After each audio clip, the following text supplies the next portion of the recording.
lock up hardened criminals, and I just think that is a dangerous, deadly policy. Totally. I mean, and if we do lock them up, we let them out, because that's the problem that we've got in this country. Bail reform laws are a mess. Richard, what do you make of Joy Reid's comments, you know, that if we add police to the MTA system, which, by the way, MTA crime is up 68%, as I just mentioned earlier in this country. By adding more police, black and brown people are going to suffer, considering after this Brooklyn shooting that just occurred, where the suspect is an African-American. Do you believe that by adding more police presence to the subways to prevent another Brooklyn shooting again will be a disadvantage to the minority community? Well, thanks for having me, Julie, and happy Easter.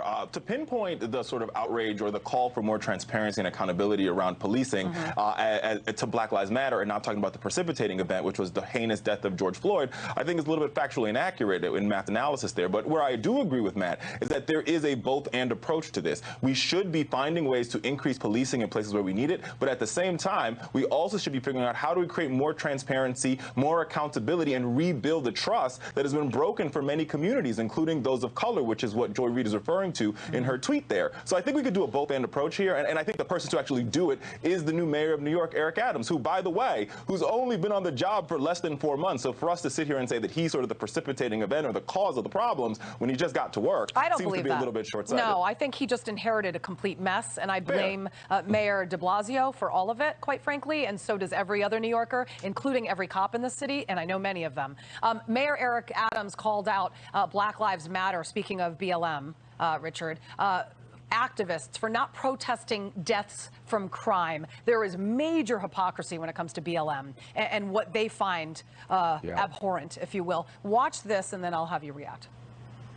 How do you get a handle on this crime in this city, Mr. Mayor?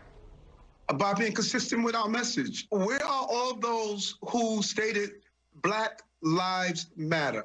If Black Lives Matters, then the thousands of people I saw on the street when Floyd was murdered should be on the street right now.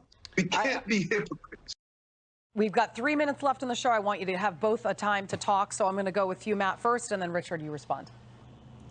Yeah, I want to counter Richard's idea that somehow it's unfair to hold the defunding of cops at the feet of Black Lives Matter. That is their #1 policy goal. They have been around for years. They were around before George Floyd.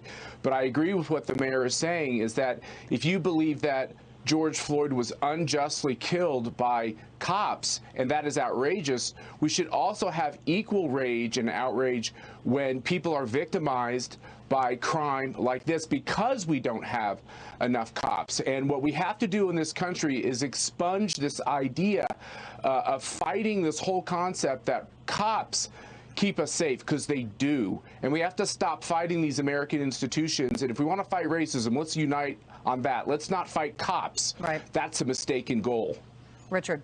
Well, we should unite on fighting racism, and I think we've seen that there has been a lot of disunity on that front. But let's be very clear. When we have these conversations, I think where the media gets it wholly wrong is when we have these conversations around crime and we continue to point to black-on-black crime like white-on-white crime isn't also an issue. And that is, once again, why we need to be having a conversation in this country about how we actually fix policing, right? And fixing policing is more than just saying we like police. Fixing policing is going into the system and saying there are a lot of problems in how we do things, and there's reforms that can be done. There's currently a bill pending in Congress, the George Floyd Policing Act, and Republicans are standing in the way of that, right? So if we really wanted to reform police, then we could do that. And mind you, on that piece of legislation, both police unions and Black Lives Matter and civil rights groups are sitting at the table, and they want to get something done, but the Senate is standing in their way. Right. So, I mean, fixing and reforming, I believe, have two different meanings.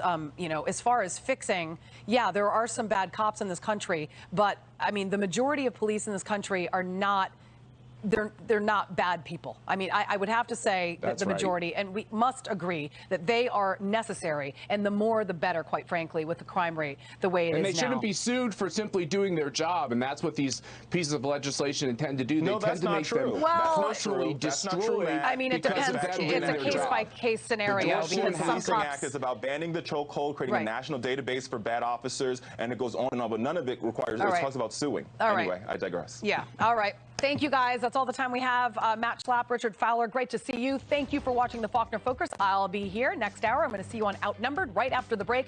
Do not go away. Well, you got 2 minutes to go to the bathroom and then come right back.